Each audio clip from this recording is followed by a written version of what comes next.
Hello, everyone, and welcome to another episode of Let's Talk Manufacturing South Carolina. We are up to episode number 11 if you are keeping score. And as always, I am your host, Rick Jenkins. I want to start by thanking our partner, as always, SCMEP, or the South Carolina Manufacturing Extension Partnership. All episodes of Let's Talk Manufacturing are produced in conjunction with those guys. If you don't know it, SCMEP, they are a private nonprofit group that basically exists to help manufacturers in any way those guys need assistance, anywhere from helping them remain more competitive to helping them with lean types of issues to improving performance, improving profitability. You need some help. Those guys are where you go. We'll have their information up here on the screen. A little bit later in the episode, I'm going to be joined by Chris Clark. Chris has a really cool job. Chris is the director of robotics for North America for Stäubli. Stäubli is located just up the road in Duncan. They are a global mechatronics solutions provider. They do business in about 30 countries, but North American headquarters right here in good old Duncan, South Carolina. So Chris is going to join me in a bit. Stick around for that. But first, here to talk about the state of the logistics industry in South Carolina is this guy. This is Elijah Ray. Elijah is the Chief Customer Officer at Sunland Logistics Solutions. Elijah, welcome. Great to be here. Yeah, it is good to have you here. Now, you and I, as we were talking before we came on, we've met, but it's been a long time ago. You all are a third-party logistics provider, or as they say in your industry, a 3PL. That's right. Tell us a little bit about what you do. So we are a third-party logistics provider with a primary focus on warehousing. We do some transportation as well, local transportation, manufacturing support, if you will. But our primary focus is warehousing and value-added services. We've been around now for 40 years, and as we mentioned, based right there in Simpsonville, Malden area. But we have a concentration throughout the Southeast. We're in the Midwest now in Aurora, Illinois. We're actually out on the West Coast now also. So Sunland is really growing, and South Carolina, of course, is home.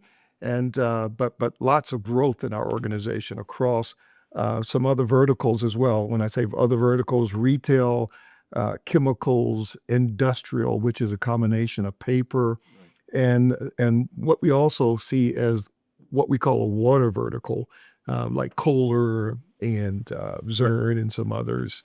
And then we also have a beverage vertical as well. So that's really kind of our focus. Retail is our largest vertical. So I want to make sure I understand. You say you deal mostly in warehousing and some transportation, of course. And so from a warehousing perspective, what is it you do? Are we dealing with optimization type of issues? Or you own the warehousing? I'm sorry, my ignorance. So no. Great question. Great question. So two things. So our model is this: we do dedicated warehousing, and for dedicated warehousing, we might lease a facility for someone who wants to outsource, and their primary focus is manufacturing. They're not the experts in warehousing and logistics, so they hire us to do that. And so we might have a dedicated facility, 200,000 square feet, dedicated to one customer. Michelin would be a good example of someone like that. They're a large manufacturer, again, who's focused on making tires, and they'll have someone else do the logistics and warehousing. So that's one model, dedicated warehousing. And then, excuse me, Elijah, but do you all staff those warehouses? Yes, we do staff them ourselves. So you just handle that complete process. That's exactly right. Take it away. That's exactly right. As a third party. Yeah, that is not their core competence. It's our core competence. They give it to us to operate. In some cases, we lease the building. In some cases, they will lease the building. And in some cases, we're not only lease, we will own the building, very small amount, but the majority is either leased by us or leased by the customer. And then there's a model where it's called multi-client, where we might have multiple clients in one building, servicing many of them in one building. Right. Okay, I got it. Yeah. Let's get into this here, and I want to start by talking about something that happened 5 years ago, and everybody's heard of a little thing called COVID. Up until early 2020, and COVID impacted us beginning in March of that year. there are a lot of people who had never heard of supply chain Right. and logistics Yeah. and this type of terminology. Of course, we're all familiar with it now because of the types of things that happen. Give us an idea just of what happened in your industry that came from COVID. How was it impacted? And then we'll get into how it changed the way you do business. But how was it impacted? Yeah, so look, you're right. When you tell somebody you work in logistics and supply chain, they say, "Well, what's that?"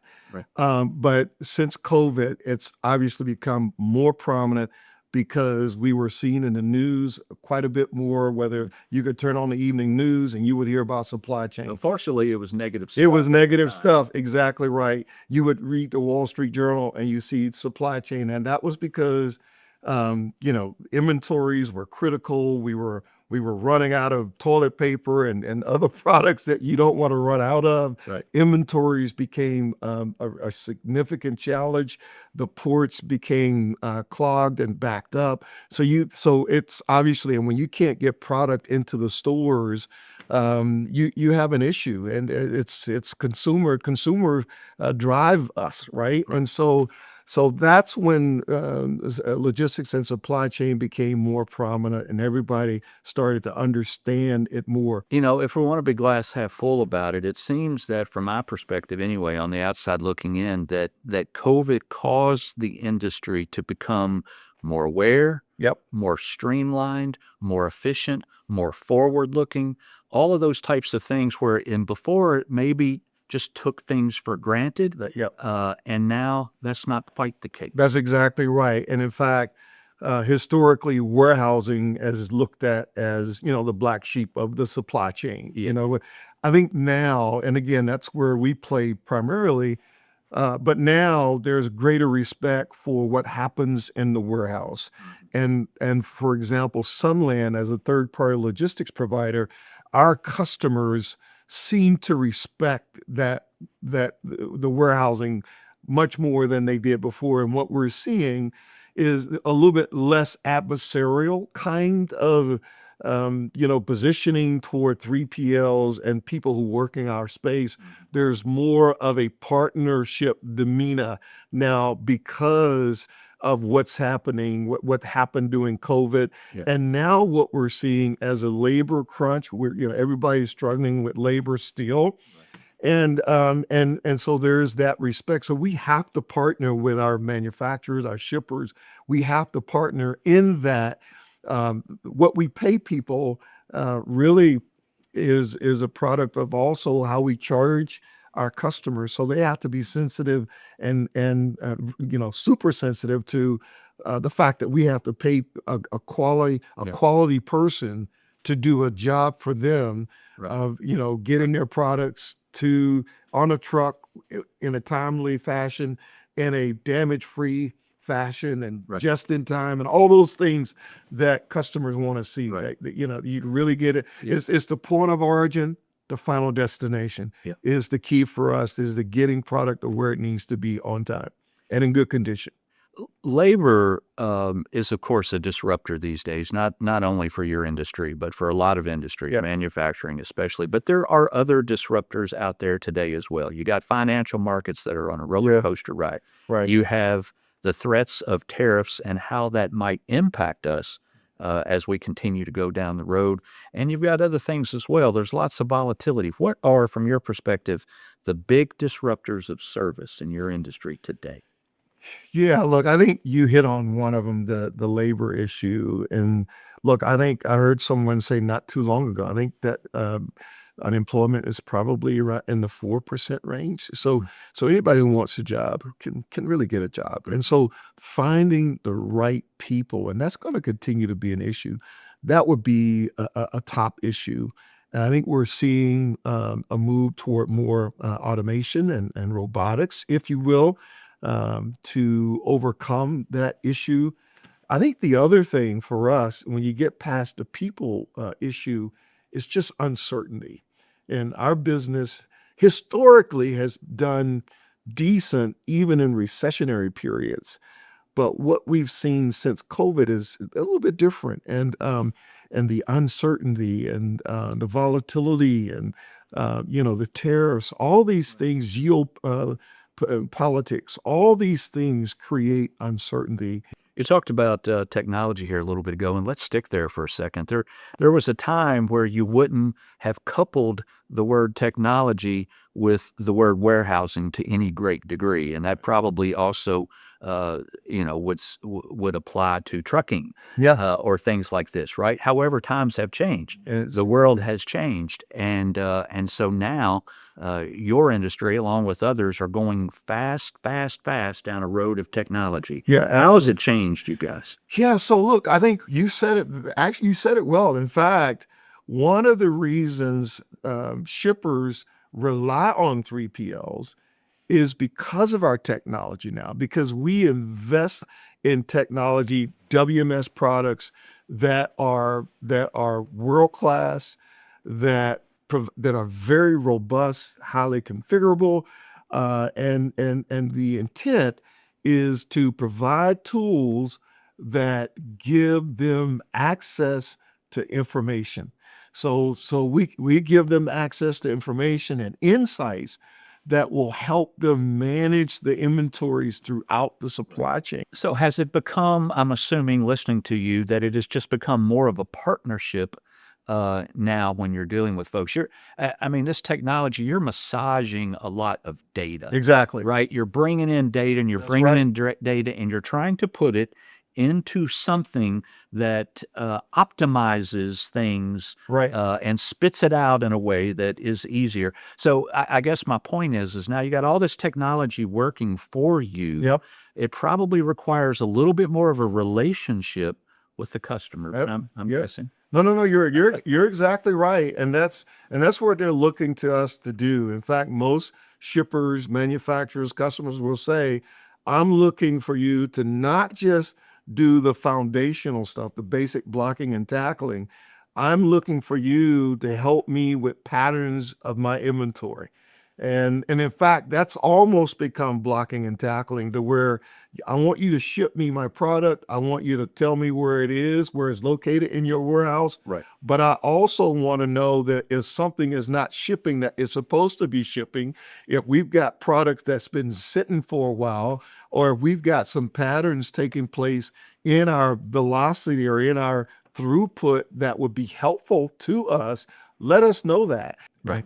We're talking a lot about customers now, and I'm glad we went down this road because I want to stick here for a bit. One of the things I want to ask you is your title is Chief Customer Officer. I think that the fact that that is your title is speaking to what we are discussing right now, Yep. it just underlines the importance of it within your company. Part of the reason I have this title is I have a background in quality. Quality is really fitness for use or meeting customer expectations. The other bigger part of my responsibility is growth, customer growth. So you put those two things together. So it's Chief Customer Officer. It's a focus on the customer, customer acquisition, customer retention, and also the customer experience as well. You talked about retention. Retention probably more important than acquisition these days. Yep. But at a minimum, as important for Right. sure. It is. Right. It really is. Yeah. It really is. And you got to influence people. You got to inspire your team to work in that regard and to that end. So we have a team of people, whether they're, forklift operators or customer service representatives or first line supervisors or managers, whoever they are. We want all of them, like Chick-fil-A has it, you go to the Chick-fil-A, right? And you're going to hear my pleasure. Yeah. And you go to the Chick-fil-A and there's a long line, but for some reason or another, because they know what they're doing, they get people through the line very, very quickly. And you always hear my pleasure. Yeah. And not that we are perfect, but that's what we're working toward in all of our sites. Let's talk about, y'all had a big event here a few months ago, Yeah. right? Yeah. And it was the Voice of the Customer event with the tagline, Engage with Purpose. Tell me about that event. Why you had it. Yeah. So look, you heard me mention organized reciprocity. So we're very intentional about organizing opportunities to talk with the customer, Yeah.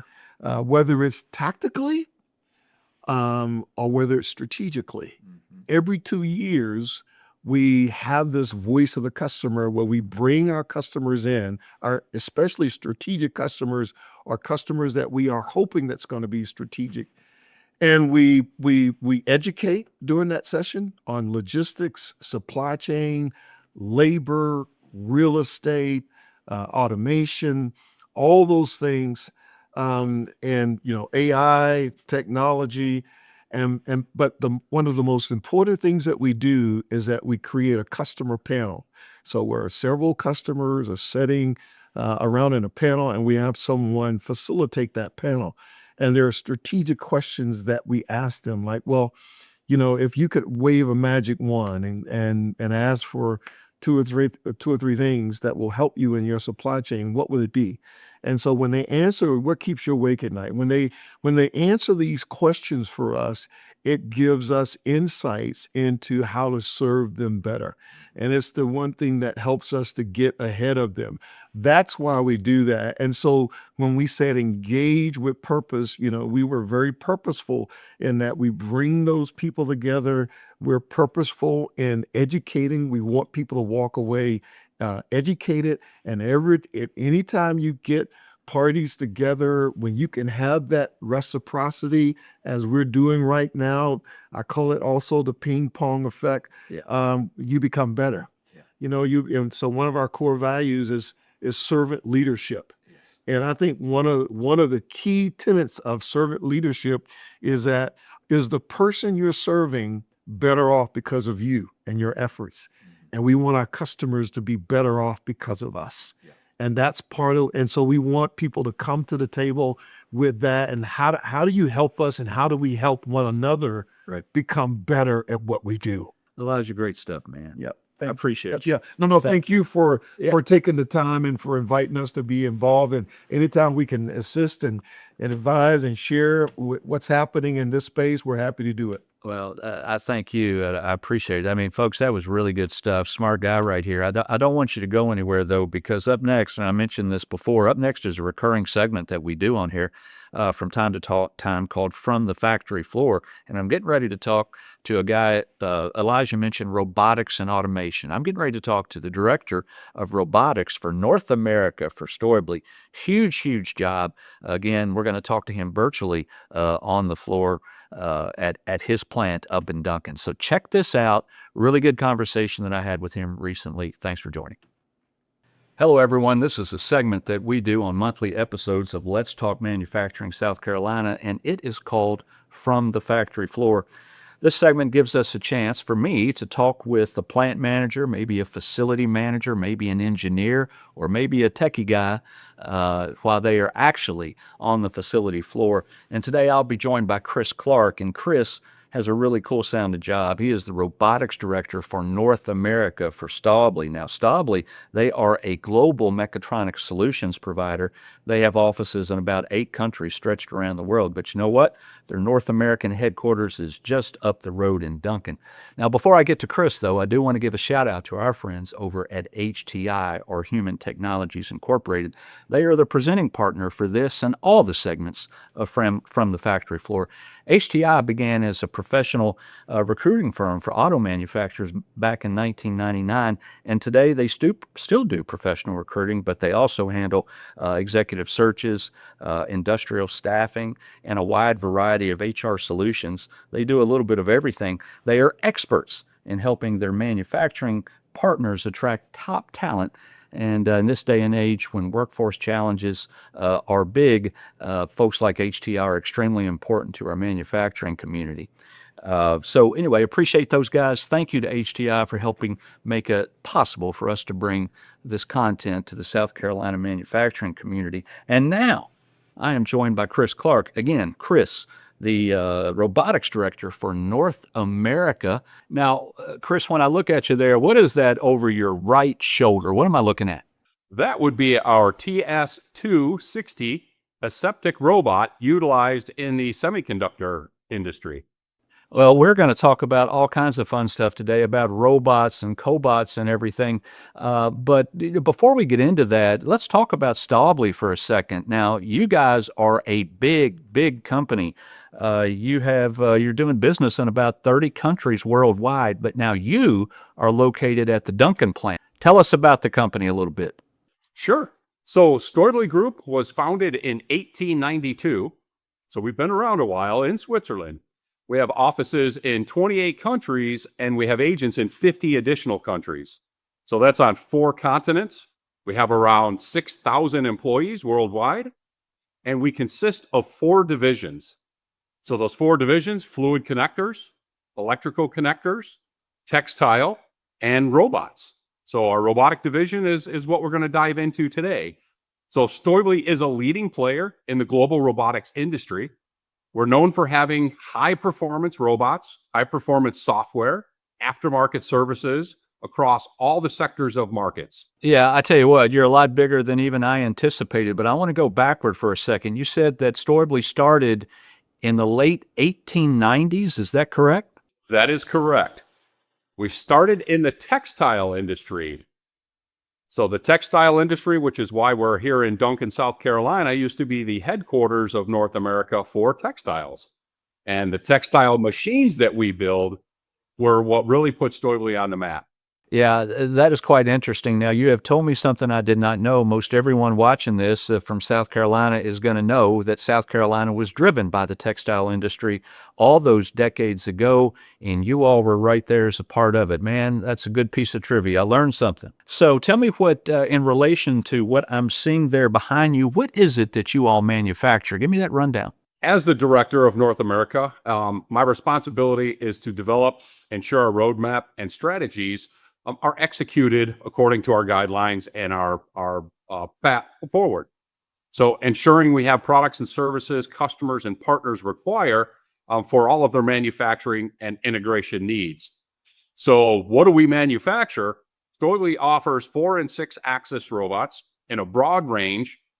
4-axis robots are ideal for tasks requiring very high precision and high speed, such as pick and place, packaging, assembly. The 6-axis robots, these offer great flexibility and movement, making them suitable for complex tasks, like handling, machine tending, assembly. In addition to our standard offerings, we're really well known around the world for our special environment robots. And by that, I mean our humid environment, our HE as we call them. These are robots designed to operate in humid and moist conditions with materials and coatings that prevent corrosion and resist some of the harshest cleaning and washdown requirements like the food processing industry requires. Our SteriClean models, similar to the one behind me, these are tailored for applications requiring very high levels of cleanliness. Typically, these are aseptic conditions in pharmaceutical, semiconductor, the medical industries. They can be thoroughly cleaned and sanitized without compromising performance. You know, Chris, it's no surprise to you or to anyone within the manufacturing industry that one of the biggest challenges that you face today is workforce issues. And it's hard to find people. It's hard to find good quality people.